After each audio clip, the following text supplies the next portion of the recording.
Why, hello there. A Knife's Tale here. Today I'm going to be bringing you a review, but first I hope this video finds you well. It doesn't find me quite so well, so I'll be honest, the uploads might be sporadic over the next few days. I didn't actually do an upload today, which I normally do one every single day. But I have a sinus infection, pink eye, stomach issues, and my mother severely hurt herself, so I'm helping take care of her. So I haven't been able to get to things, and I'm out of backup. So yeah, other things come first. I will try to keep the content flowing as best I can, but for now, it may be every other day or something like that. What are we looking at today? We're looking at the review of the QSP Turtle Punk. And if you know what a snapping turtle looks like and how their necks extend out, and yeah, you can definitely see the turtle shell and the snapping turtle. It definitely fits. It's very fitting name, and I really do appreciate the fact that they went the next level and gave the G10 like a tortoise shell texturing. It's pretty funny and pretty and just like, yeah, it is. I like it. So and I like the knife overall. There is one issue that we have to get to, but that's for later. For now, this is the specs section starting. So where is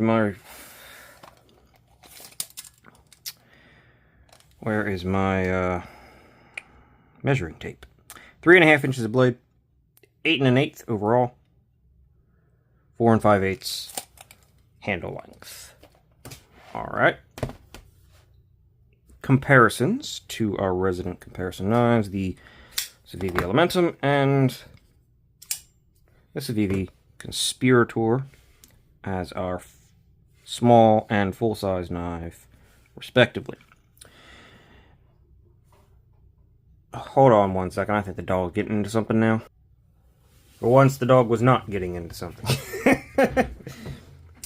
Alright, so where were we? Size compare. Oh, yeah, okay. He is seeing the neighbor, so he might have some choice words for it. Comparisons, it is almost exactly, it's a tiny bit longer. Tiny, like, no, honestly, maybe that's like on the dot the same as the Civivi Conspirator. Actually, let's see if I move this over, because the clip here sticks out a little further. It might actually, yeah, it's the same size on the dot as the Civivi Conspirator. And honestly, it's got a little more curve to it, but it's not really even as tall as the Conspirator with the flipper tab. And I'm going to say the same thing about the closed position. There's no way it's as tall as the Conspirator with the flipper tab, I think. Don't quote me on that just yet. Oh, it's close, but not quite. So, pretty standard full-size knife size. Thickness is also almost 1-for-1 with the Conspirator. Kind of interesting there. So it measured up to a real sort of standardized 3.5 inch pocket knife. Weight. Let's get the scale. 4.42 ounces. A little bit heavy. It does have full steel liners, and they're not super, I mean, they've got milling in there, but they're not like super skeletonized. So yeah, it's got a decent amount of weight on it. Not too bad. I don't personally think 4.5 ounces is too bad, but if you're going for 1 ounce an inch or something like that, yeah, you gotta look elsewhere. Handle thickness is 550 thousandths, which is a little thicker than the Conspirator, but that's like, I think, at the apex of the turtle shell pattern. Yes. So yeah, it varies a little bit but it's about the same as the Conspirator 2, just a little bit thicker. Blade stock is 140 thousandths. I didn't think that was quite that thick, but alright. It's got a Tanto blade shape, obviously. With... what is this?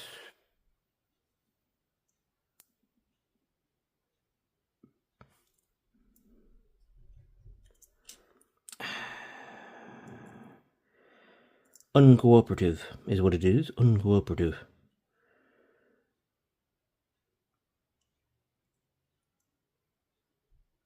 17 thou behind the edge? 16, 17 thousandths behind the edge. Let's see if it's the same up here. It might be easier. Or not. Or this one just likes to fight me. Okay.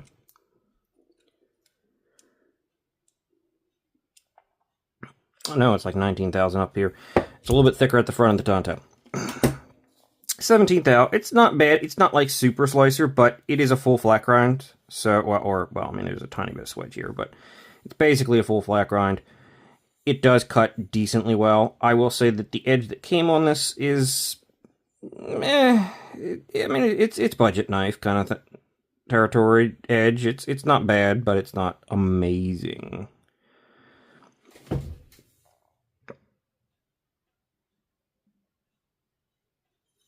I don't think it's been sharpened. I bought this, just to clarify, off of Blade Binge. Second hand, but it was said that it was unused. And I'll be honest with you, everything about this knife feels like pretty much brand new.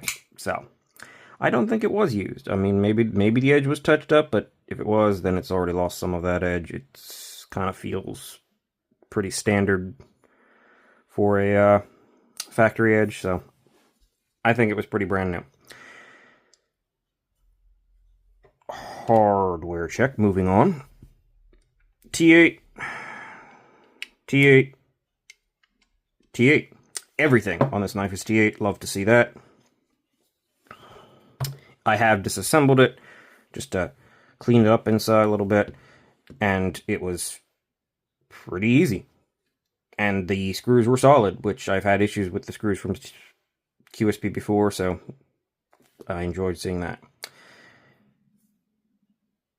Yeah, AA batteries for hand grip and length. You have, I mean, if you don't mind going up on this thing, like, you can be comfortable back here, but you can be just as comfortable up here.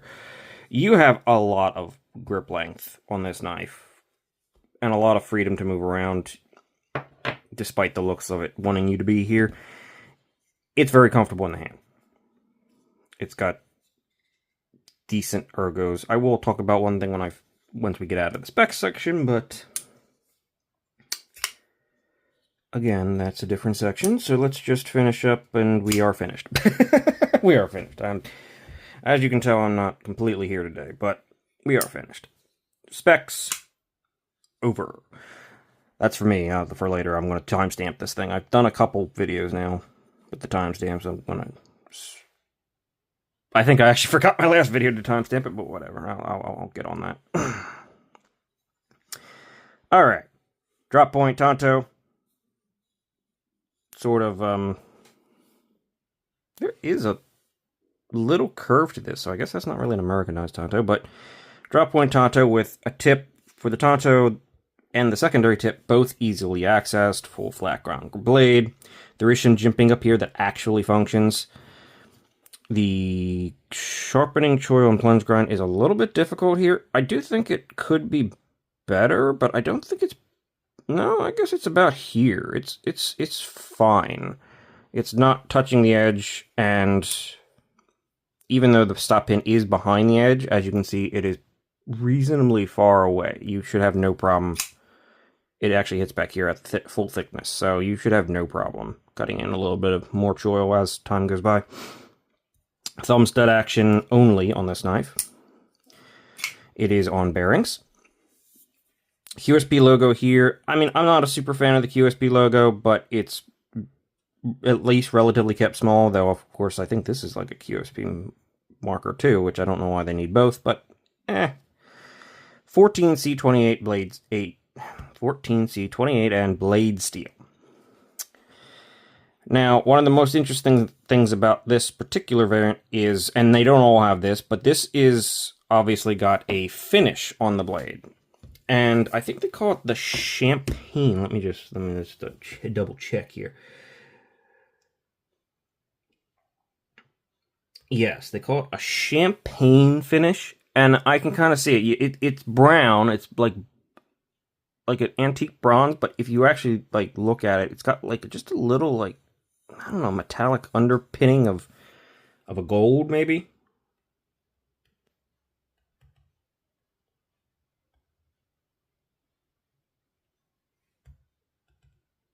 Okay. It looks pretty good. Yes, you can kind of feel it a little bit. It's definitely going to create a little bit of drag. It's got a bit of texture to it. Yeah, I mean, you can kind of see the texture to it. It's not bad. It looks good. It should protect the blade a little bit, but there is a satin version available should you care, basically. I personally think it looks pretty good and appropriate with this color combo. The color combos are white, like the white G-Maskus like this one, and like a red, white, and blue G-Maskus kind of thing with some black in there. And both versions, and all three handle versions have options between this or the satin. So basically, your choices are pretty open there. Whew. I'm finding it hard to talk. I gotta be honest. Alright. Push through it. As I said, bearings, and as you can see, the bearing action is pretty good, actually. It is centered. There is no play. It took a little tiny bit of... it came centered without play, but when I played with it a little bit, it came out a little bit off, so then I had to tweak it, and I wanted to clean it inside, so once I put it back together, I sort of had to play with it, recentering a little bit. But it seems to have come back exactly the way I want it, and the action is pretty darn solid. It's not perfectly consistent, but at the same time, there's this coating on the blade, so... and that coating goes all the way back there, so the satin is probably going to be a little bit smoother. Honestly, though, it's not that bad. It's not really that much worse than some other budget knives, or under $100 knives, and, like, with this coating, it certainly could be. It could have been worse. They did a good job, I'm basically saying. Steel liners with liner lock. There is texturing on them, and while I don't typically like textured liner locks, I will admit this one is pretty unoffensive. It's not cutty or chippy or too aggressive or too tightly packed or anything like that, and you can get to it easily from the side. So yeah, there's no problem with function there. Standoffs. There is a clip filler tab, there we go, for the clip, so it can be reversed, which is nice. There is a lanyard hole for those who care. The G10 is very, very nicely finished, I will give them that. And, of course, the texturing with this sort of turtle shell texturing where it's bumpy and stuff like that is really quite nice and on point for this knife, as I already said. The pocket clip. Deep carry pocket clip, very deep carry pocket clip, in fact. It works. It doesn't have too much of an end. I mean, it does have that little bit of end that I don't like. I prefer the continuous rise, but it doesn't have enough of one to really cause too many issues. It still works pretty darn well. It's a relatively reasonably tall clip. The screws underneath they're not completely flat, but I wouldn't call them like button head screws. They're not really going to catch up on too much of anything, so they're not a problem. I will say that it is a little annoying that you have to extract this screw to get the knife apart through this hole, because this is one of the back's standoff screws. That one was a little bit annoying because it just didn't want to get through that small hole there at first, but it all worked itself out. shield on pivot, perfectly fine. This is a nice design, abstract enough, don't care. Actual ergos, as I said, the ergos are good. The clip is noticeable. It is a wide clip, and it is...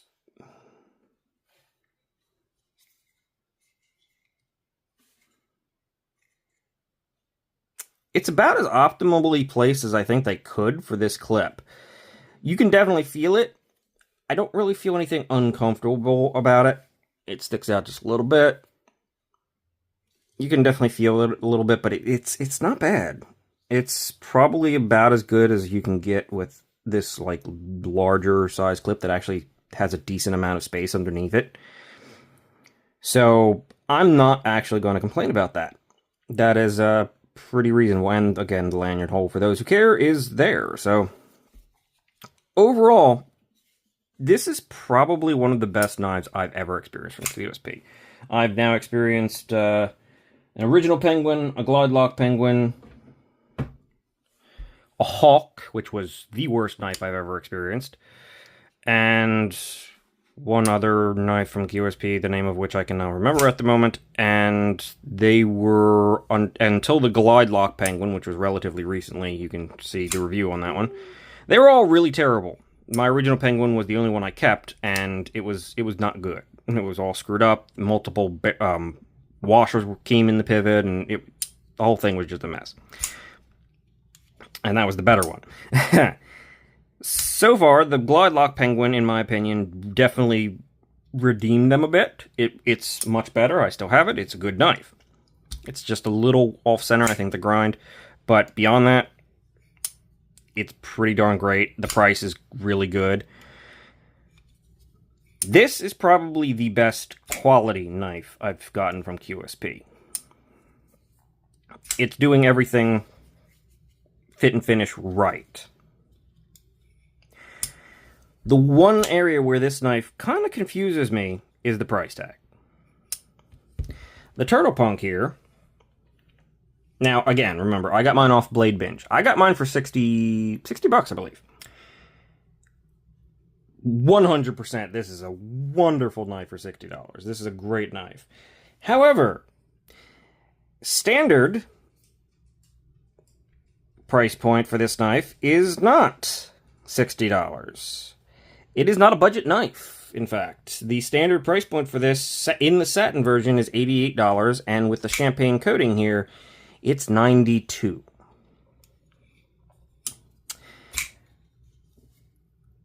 I do not know why. I mean, this is the Glide Lock Penguin. It's got this really nice newer... I mean, this is, I believe, a more recent release than the Glide Lock Penguin is. But it's got the nice foil foil G10. I'm going to have to get used to saying that, because this stuff's really nice looking. It's got the Glide Lock access bar, or crossbar, that works pretty darn well, even if the studs could be a little bit further away from the handle on this one. Deep carry clip. And I believe the steel is 14C28N. Yes, okay. So, this is a tiny bit larger knife, sure, but you've also got no crossbar lock set up in here. This is a contoured G10 handle, where this is textured. I mean, it's in a way contoured, I suppose. It's like they stopped it from being contoured by making multi-angles contour. I guess that might add some price point to it. But this knife is considerably cheaper, and it is in fact budget. How much cheaper? I believe the Glide Lock Penguin is 50... You know, I'm saying that. I can just literally look for just 1 second. It's only going to take a second. I have a tablet next to me. The Glide Lock Penguin in FRN is $49. The Glide Lock Penguin in G10 is $66. Okay. There is one that's got a copper G10 foil instead of aluminum, and that one's $69. I guess that material's slightly more expensive. No big deal. It's $3. This makes sense. This is great price. In fact, this is more than making sense. Like I said, this is a really good price. It's a popular model, and they've really done a pretty good job here. The Glide Lock works well on this one. Like, there's no play. Fit and finish is solid. The only thing that's with this one is the blade. I can't quite tell if it's, as you can see, it is off center. I think it's mostly just a grind at the end. It's not actually hurting anything. Sure, I would love to see it better, but considering the past experiences with QSP, this is heads and tails above. I mean, heck, even this finish on the blade, you got this like really frosty stonewash with a satin there. Why is this knife $88 or $92? I don't know. Same blade steel, same general ideas. Heck, there's the liners in this are nested steel liners. This is just a full-on steel liner lock. The only thing I can think is this complex texturing, being the turtle shell where it goes up and down and all kind of like, yeah, is surprisingly costly. I mean, that could be the case. I don't know how much it costs to do this compared to even just their contouring, which they can do.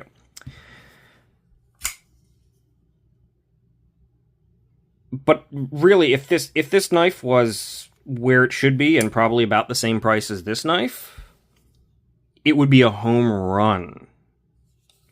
Like a great budget knife. I like the styling, I like the play on things, even the color, just because it's called the Turtle Punk. It's just fun. And the execution is top notch here. It's arguably better than this. There's no centering issue here, there's no grind issue here.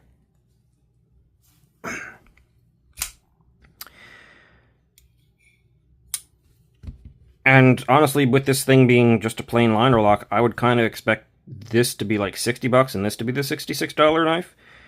Yet for some reason, there's a mysterious near $30 on this price point for this knife.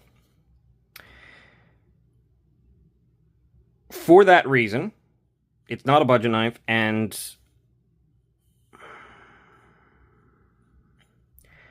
I can't recommend it as a good value.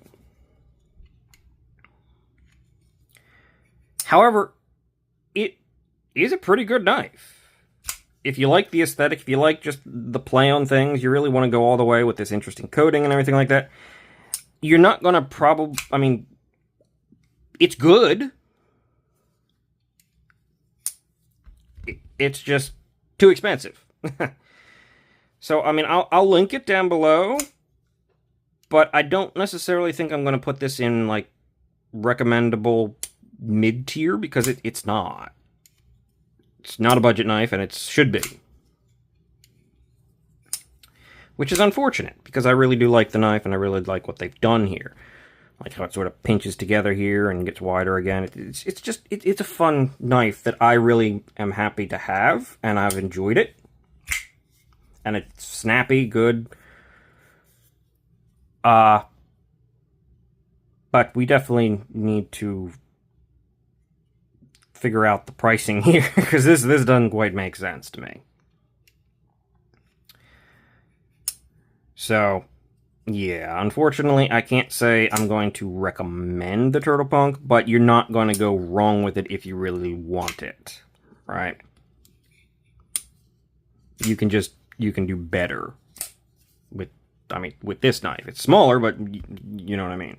Hopefully they'll do an XL Penguin with the Glide Lock, because that would be nice. Same size as this, yeah. That'd be a winner. But we're talking Turtle Punk today, so the price, unfortunately, slightly kills this one just a tad bit. But other than that, it is a very good knife. And if you can get it at a decent discount, yeah, there's no reason, like, I'm not going to say it wouldn't be a good knife then. I know you can usually get it 10% off at, like, White Mountain Knives, though I don't have a link for them, so you don't have to use my link if you can find some place that's better, but, I mean, going from 92 to 83 is, I don't know.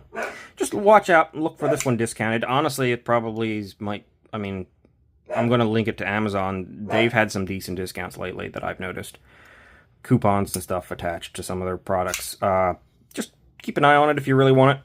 Maybe you can do better sometime down the road. But other than that, review here is taking longer. I stumbled around it because I'm just not feeling great here. So, yeah, that's it for the Turtle Punk. I've enjoyed it, but when I came to see that price point, I was a bit disappointed on a knife that I really liked up until that point. And still really like, just not for the money. And it's just weird. It's like they're both 14C28N, both got kind of strange G10s. Yeah, I just don't know why the price point on this is where it is. I mean, heck, they both even have filler tabs. I mean, geez, how much more can you do? That makes this, like, should be right around the same price point. I don't know. That's it for me. You know the drill. Like and subscribe if you want to support the channel, if you want to see more content, if you want to stay up to date, etc., etc., etc. I greatly appreciate it. And use my Amazon link if you want. I will see you guys later. Hopefully feeling better. Though I'm going to do a few videos today while I have the chance to store a few back in the backlog. So, yeah. See you later. Thanks for watching. Have a great day, etc., etc. Dog says bye. I say bye. See you later.